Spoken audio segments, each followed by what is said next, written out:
política acontece muito nos bastidores. E os bastidores, a mulher é totalmente excluída. A violência política de gênero impacta a qualidade da democracia no país?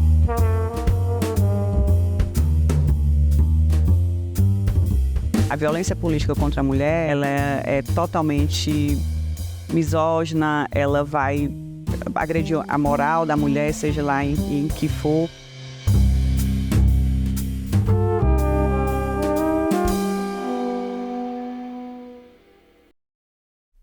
Seja bem-vinda, senadora Augusta Brito. Muito obrigada pela presença. Senadora, 2024 é ano de eleições municipais e os dados sobre violência política entre prefeitas são alarmantes. Em uma pesquisa do Instituto Alziras, com mais de 300 prefeitas eleitas em 2016, 53% delas disseram ter sofrido assédio ou violência política de gênero, ou seja, pelo fato de serem mulheres. E com as prefeitas mais jovens é ainda mais grave. Qual que é a expectativa da senhora em relação às eleições este ano? Bem, nós sabemos que é uma lei que existe especificamente há pouco tempo, mas que essa lei tem fortalecido muito a participação da mulher, até para que ela entenda que ela vai entrar na política, ela vai sofrer algum tipo de violência política, infelizmente. 99%, né, dessa pesquisa aí está praticamente dizendo, né, o que a gente sente na pele, mas que ela agora, hoje, há pouco mais de 3 anos, né, tem uma lei específica que ela vai poder também se recorrer a ela. A lei que criminalizou, considera crime a violência política de gênero. E essa violência política de gênero, ela é muito forte em todos os sentidos, desde excluir a participação da mulher na política em si, de não querer ser candidata, pelos ataques, enfim, das faltas de oportunidades também, que não são dadas, e até depois, quando tem um mandato, né? Porque a violência não é só no período eleitoral, no período de campanha. Ela também vem muito fortemente quando essas mulheres conseguem ocupar esses espaços, que seja no executivo, como prefeitas, vereadoras, que nós temos vários casos também do estado do Ceará, que vereadoras também foram agredidas, né, verbalmente, até fisicamente, pela questão em si da violência política de gênero. E não é uma simples discordância de opinião, não é uma divergência em relação à política pública? Não, nunca é. Né? Nunca é uma pauta política, nunca é sobre o que está se defendendo politicamente, um projeto em si. Sempre esses ataques vão, infelizmente, à questão moral da mulher. Né? Quando se trata de mulher, essa questão de agredir moralmente, ela é muito forte. Ou de ser questionada pela roupa que está vestindo, pela forma do cabelo, se fez unha, se não fez, se fala alto, se fala baixo. Tudo é questionado, da forma que se comporta, enfim, da forma que senta. Todos os questionamentos são botados assim, em cima da mulher para descredenciar aquela participação dela efetivamente na política, naquele cargo, já ela eleita, naquele cargo que ela foi escolhida democraticamente. E engraçado, eu tenho um exemplo próprio, que quando eu fui prefeita também, era jovem, né? Até aí, para respaldar a pesquisa, não fui pesquisada, porque faz alguns anos. É que no caso das mulheres jovens, 90% delas, as mulheres que as prefeitas com menos de 30 anos, elas sofrem assédio, né? Exatamente. E todo tipo de violência, né? Até de ser desconsiderada, né? A chegar em algum órgão público, e você vai com o secretário homem, se for o caso, ou vai com alguma companhia de homem, e assim, a reunião é com a prefeita, né? Só que aí vão se portar sempre para o homem que está presente, ou então nem sabe que é a prefeita, toma um susto, é a prefeita, né? Então, isso também é violência, né? Você não considerar efetivamente que ela pode ocupar aquele espaço, né? E já tem ali, está subentendido, né, dentro não sei se é do subconsciente das pessoas, que a mulher não pode ocupar aquele espaço. Sofri muito tipo de violência.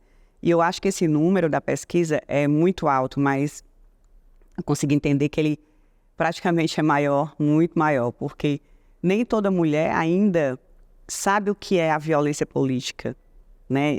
Então, quando a gente não sabe, a gente naturaliza ações que depois que a gente vai entendendo que aquele tipo de atitude vai lhe excluindo de certa forma, efetivamente estar participando da política, e a gente vai se percebendo ainda mais com um percentual bem maior, né? Eu acredito que o percentual é bem maior ainda. Senadora, o que é violência política e de gênero?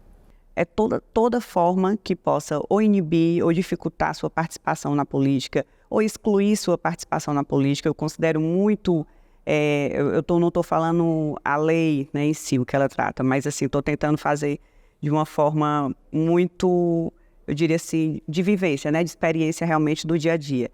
É quando você entra num legislativo e, de certa forma, o que lhe atribui é você participar de uma comissão específica, ou que fale só de mulher, uma comissão específica de infância e adolescência, e nunca, né, ser botado em primeiro plano para você participar de orçamento, de CCJ. Isso, para mim, é uma violência política também, né? Isso é uma violência política também. No momento que você já vai como se fosse com a determinação de, não, isso aqui está ótimo para você. Fale aqui só sobre o que é diretamente ligado ao assunto de mulher. Aí eu fico pensando, quando eu fui deputada, né, fui deputada estadual, meu primeiro mandato, eu ficava pensando, o que é assunto de mulher? Que não seja tudo, que não seja o orçamento, que não seja participar de todos os projetos que realmente a gente pode e depende de cada individualidade, não porque é mulher, porque é homem. Porque pode ter um homem que queira saber da pauta da infância e adolescência, profundamente, pode também, né, e vice-versa. E aí eu fiquei pensando, mas o que é mesmo, né? A pauta e o assunto da mulher. Tudo. Então, assim, lá, quando eu fui deputada, a gente pensava muito em criar uma comissão específica para tratar dos direitos das mulheres. Não achando que a gente tem que ficar só nisso, mas porque, infelizmente, ainda a gente tem que estar toda hora afirmando, se autoafirmando dentro desses espaços. Eu não creio que só na política, mas na política, sobretudo, eu sinto muito. Então, não é só participar de uma campanha, não é só ser eleita e ter aquele mandato, porque você tem que provar que verdadeiramente você é a protagonista do mandato. Porque o protagonismo, mesmo você sendo a candidata eleita, não é dado a você. Ele muitas vezes é atribuído a um pai, a um marido, a um homem que está ali lhe dando aquela credencial. Então, para você entrar num parlamento, eu estou falando quando fui deputada, então eu tinha que trabalhar 5 vezes mais para poder dizer, sou eu, né? O protagonismo do mandato tem que ser meu.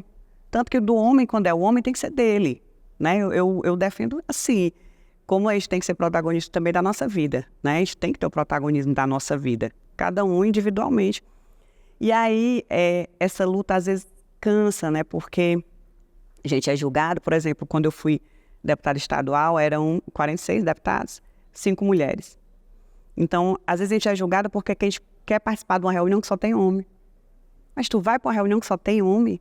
Sim, qual é o problema? Eu vou por isso mesmo, porque tem que ter mulher. Né? Se, até esse tipo de violência que vai acontecendo, a gente tem que mostrar que não desistir, obviamente é pesado, porque o ambiente é pesado, desde brincadeira que foi muito tempo naturalizada, brincadeira besta, enfim, coisas que a gente não precisa ouvir, até você fazer valer e aguentar, no primeiro momento, para fazer valer e dizer assim, esse espaço também é meu e eu preciso ser respeitada dentro dele e participar.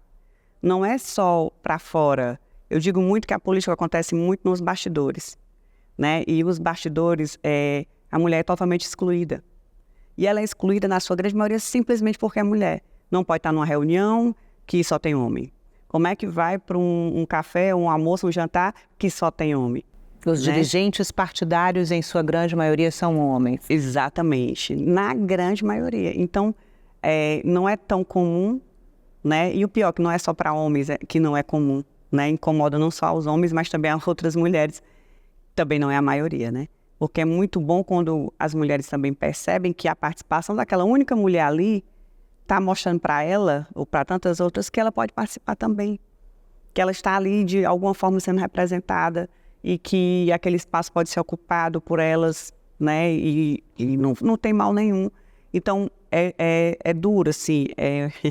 Eu digo, às vezes é pesado, né? Mas a mulher tem aquela energia, aquela força de entender que hoje não foi bom, mas dorme, acorda, vamos à luta novamente, né? É sempre uma luta. Sempre a luta. A violência que existe nos espaços políticos, ela afasta as mulheres. Ela tem um impacto muito grande para que as mulheres sequer desejem participar da política. Sempre. né? Porque agora bem menos, né? Agora bem menos porque existe aí toda uma lei de cotas, que eu sou totalmente favorável, que mesmo existindo essa lei, ela ainda é, como é que eu digo, a gente cria uma lei para poder burlar a lei, né? É incrível, assim. De fato, ela ainda não... De exigir que sejam destinados recursos para financiamento Também, de campanhas de não mulheres, só, né? Primeiro a participação de 30%, depois os recursos que garantam essa participação de uma forma competitiva, igualitária, né? Eu acredito que é o mínimo que poderia ser. Mas, assim, a gente viu, né, muitas candidaturas laranja, enfim, e a gente quer que, de fato, as cotas que já eu defendo e acho que já avançou muito, mas sejam verdadeiramente, assim, botadas em prática na sua totalidade. E de forma realmente para fazer valer e não só para cumprir a cota, enfim, para dizer que está fazendo, para fazer de conta, né? Que seja cumprida verdadeiramente. Senadora, quais são as diferenças na violência política contra a mulher e contra os homens?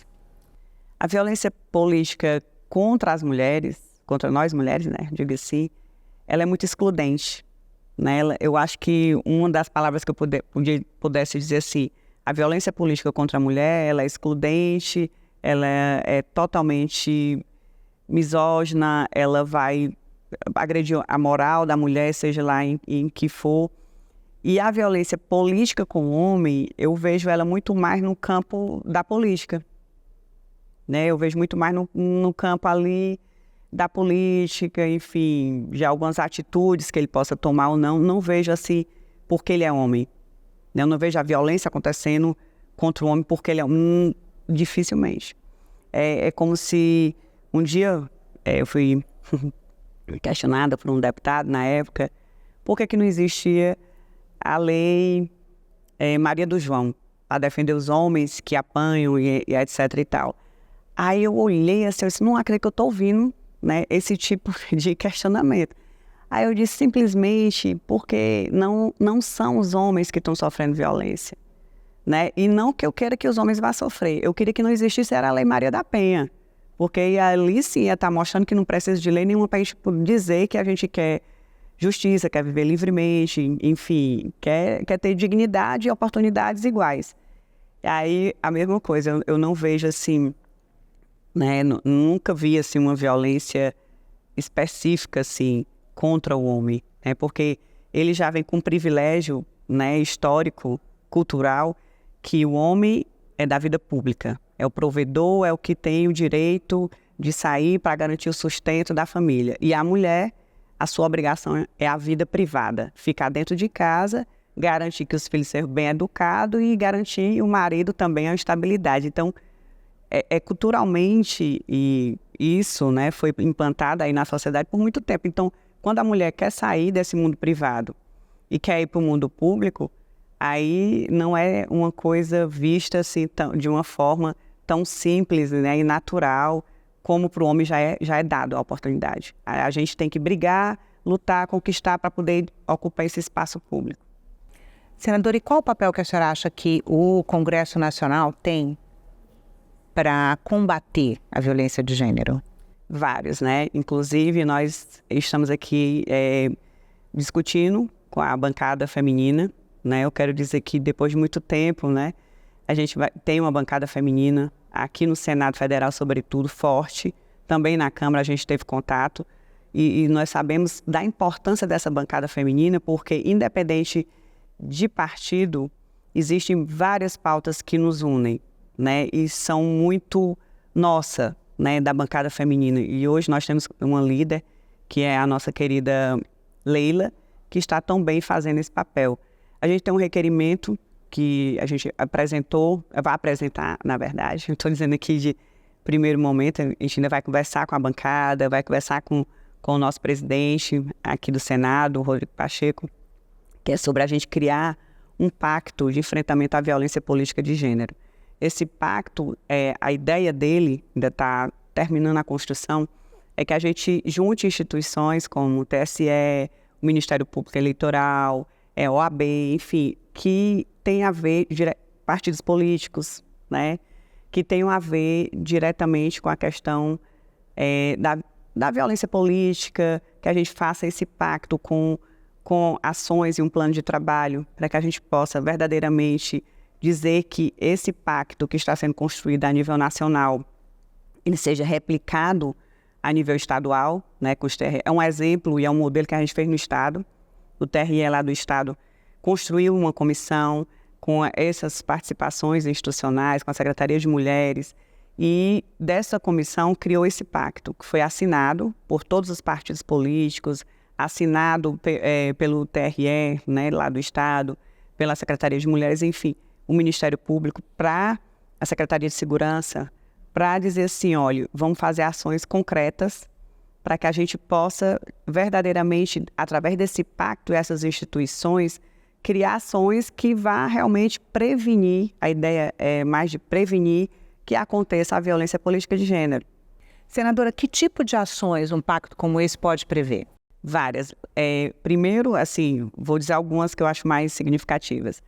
Informações, só da criação do pacto e da visibilidade dele, tanto as mulheres se sentem, né, mais acolhidas, assim, eu posso ser candidata porque tem várias instituições que estão defendendo que a gente não vai sofrer violência política, garantindo como? Com informações, fazendo cursos, capacitações, sempre constantes, né, não só para os órgãos, as entidades que estão diretamente ali ligadas, né, à questão eleitoral em si, mas como é um período agora eleitoral que a gente vai entrar, a gente focou muito nessa questão, porque é Ações fundamental. educativas. Ações educativas, prevenções, porque vão ter várias ações onde o TRE, junto com essa comitiva toda, vai estar dentro dos municípios, dentro dos fóruns municipais, aqui no caso estaduais, né, que é o que a gente está querendo trazer a ideia para nacionalizar e estadualizar através aqui do Senado, com essa proposição saindo do Senado. A gente acha que ganha uma força maior, né, de chamar a atenção, de planejar e ter essas ações no plano de trabalho e, através do TSE, mandar para o TRE, né, através do Senado Federal, a gente mandar para as assembleias legislativas, né, ou da Câmara Federal também junto, que a gente quer fazer essa parceria. Enfim, da ação daqui, a gente fazer ações conjuntas, né, com o mesmo significado, com o mesmo sentido. Lá estamos tendo caravanas que vão aos municípios, né, com representatividade dessas entidades, desses órgãos que estão fazendo parte do pacto. É uma ação, primeiro, de informar, porque é para prevenir realmente, né? Informar, sensibilizar. Trazer realmente esse assunto para ser discutido, debatido, levado a sério, e que, se não tiver essa prevenção, vai ter punição, né? Então, é muito para mostrar essa força e essa vontade que a gente tem de combater realmente e de mais prevenir, né, essa violência política de gênero. E outra ação que a gente pensa, que também foi sugerida aqui, nós já estivemos conversando também com a ministra Edilene aqui do TSE, em relação a delegacias virtuais sobre violência política de gênero, especificamente com atendimento virtual, especialmente nesse período eleitoral. Então, está se construindo também, né, ela já tem essa proposta para levar, né, para o TSE. Nós já estamos levando para o estado do Ceará, já tivemos com o governador, inclusive, hoje, e ele já pediu para que fosse feita a questão legal e jurídica, como é que tem que ser. Vamos conversar também lá com o TRE, com o nosso presidente lá do TRE, que eu tenho certeza que vai acatar, para que a gente possa ter mais essa ferramenta, especialmente nesse período eleitoral. Porque muitas dessas violências também acontecem no ambiente virtual, né, senadora? E esse atendimento virtual facilita aquela mulher, aquela pessoa que estiver numa cidade mais distante, ou conseguir esse atendimento, conseguir marcar, dar uma celeridade, né? Porque a gente sabe que a questão eleitoral é rápida, né? Então, dá essa celeridade para que a gente possa tomar uma providência também mais rápida. Senadora, e o que a senhora imagina que a gente ainda precisa evoluir em termos de legislação? Porque criminalizou a violência política de gênero. As cotas de participação de mulheres em eleições, o financiamento para as mulheres em eleições. Para onde que se avança agora? Eu defendo muito a defesa da gente ter a cota de cadeiras, né, de vagas, né? Eu acho que já foi discutido, debatido aqui no Congresso por várias vezes e nunca conseguiu avançar. Eu acho que de legislação para avançar ainda mais seria essa, assim, especialmente essa, porque aí já garantiria, assim, verdadeiramente aquela vaga para que a gente pudesse ter essa igualdade ou, enfim, essa representatividade de gênero, tanto masculino como feminino. Mas, assim, eu penso muito assim, leis são ótimas, a gente tem que criar, elas são necessárias, todas as que foram criadas são necessárias, mas a gente precisa muito estar ali vigilantes, cobrando que elas verdadeiramente saiam do papel. Porque não adianta nada a gente fazer uma ótima defesa, ter leis aqui que passaram como a questão da igualdade salarial e não conseguir verdadeiramente ainda ser efetivada, né? É impensável que nos anos de hoje a gente tenha que ter uma lei para garantir a igualdade salarial entre homens e mulheres, porque a desigualdade é muito grande, né? A mesma função, como é que a gente justifica, né, a mulher ganhar menos só porque é mulher, né? E, infelizmente, a gente conseguiu aprovar, foi sancionada, celebrada essa lei, mas efetivamente ainda não aconteceu, porque ainda foi judicializada, enfim, ainda existe questionamento sobre isso, que para mim é tão lógico e não precisaria a gente ter nessa lei. Então, a gente precisa sempre não só aprovar as leis, ter essas leis, mas, sobretudo, cobrar que elas sejam verdadeiramente efetivadas. Eu acho que a gente consegue avançar ainda muito mais se a gente conseguir efetividade dessas leis já existentes. Senadora, e qual seria o ambiente seguro para a mulher na política? Um ambiente justo, né? Não existe assim... O ambiente que existe seria um ambiente seguro. Agora sim, que as pessoas entendessem e respeitassem. Um ambiente de respeito, onde todos se percebessem de uma forma igual, né? Independente de gênero, e se tratassem de forma igual. Acho que o ambiente seguro é um ambiente que a gente tem que ter respeito, né? Seja por homem ou por mulher, que a gente consiga se respeitar e considerar verdadeiramente, não só para discurso, que a participação da mulher naquele espaço é essencial, é fundamental e tem que ser ouvida de fato. A senhora acredita que a violência política de gênero impacta a qualidade da democracia no país? Com certeza, muito, impacta muito. A gente já viu, né, provas e dados que quando a gente tem a participação da mulher efetivamente dentro de um processo democrático, onde ela consegue realmente avançar, ela mostra a diferença que ela pode fazer. Não estou aqui nem fazendo guerra, nem briga de sexo, enfim, nem dizendo quem é melhor, quem é pior. Cada um na sua característica, só que a mulher faz a diferença. E por que a gente tem que afirmar? Porque ela não é dada a oportunidade de estar fazendo essa diferença. Ela tem que lutar para fazer a diferença na democracia. Então, ela ajuda muito. Eu digo porque várias vezes que eu presenciei leis que estão sendo votadas, que estão sendo discutidas, e que mulheres apresentam, ou que seja emenda, ou que sejam projetos que fazem diferença no processo democrático, né? De participação de mulher em tudo, não só na política, né? Na vida como um todo. Então, é muito importante ter essa participação para a democracia realmente ter a validade que tem que ter, né? A gente tem a maioria de mulheres e verdadeiramente, tanto no Congresso, aqui no Congresso, como nas prefeituras, enfim, a gente não tem essa representatividade do mesmo número que a gente tem da população feminina. Mas é muito bom a gente ver que está aumentando, embora ainda muito timidamente, né, assim falando, mas que também com muita qualidade, né? A gente vê que tem deputadas aqui que realmente a gente se sente representada, né? Que tem parlamentares, enfim, que tem prefeitas que a gente diz assim, que bom que existe essa mulher, a gente, né, se sente... Eu digo muito que um mandato bom, assim, de uma mulher, sobretudo de uma mulher, é quando outras mulheres se sentem ali representadas nele, né? Porque aí você vai dizer, poxa vida, valeu a pena, né? Se valeu a pena a dor, valeu a pena o sofrimento, né? Senadora, o que a senhora gostaria de dizer para as mulheres que são candidatas em 2024? Bem, que elas tenham força, determinação, que elas entendam que elas também não estão só, né? Hoje nós temos leis e temos, enfim, várias ações que estão sendo fortalecidas junto ao TSE, ao TRE, as questões eleitorais, que também ajudam a elas a não desistirem, né? Dificuldades vão ter muitas, obstáculos também, mas que aquele espaço é delas, né? Também pode ser ocupado por elas. E que elas se sintam pertencentes sempre àquele espaço sem culpa, né? Não precisa ter culpa de estar ocupando aquele espaço pode ser ocupado por elas. Senadora, muito obrigada pela entrevista. Obrigada.